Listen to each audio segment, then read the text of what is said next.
Welcome back to another technical deep dive here in the Debug Zone. Today we're tackling a big question and breaking it down with insights from other users. Hopefully this clears up some misconceptions and helps you get the answer you need. So buckle up, stay a little curious, and let's jump right in.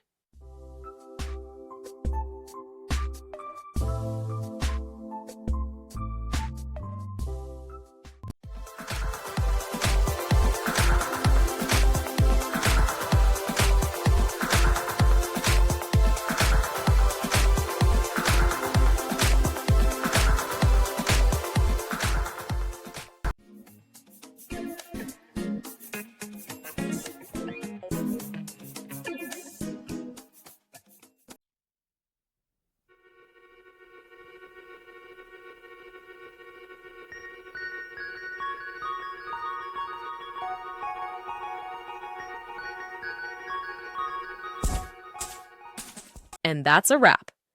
I hope you found the answer you were looking for. If you did, take a second to hit that subscribe button. It really helps out.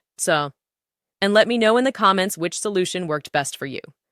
See you next time in the Debug Zone.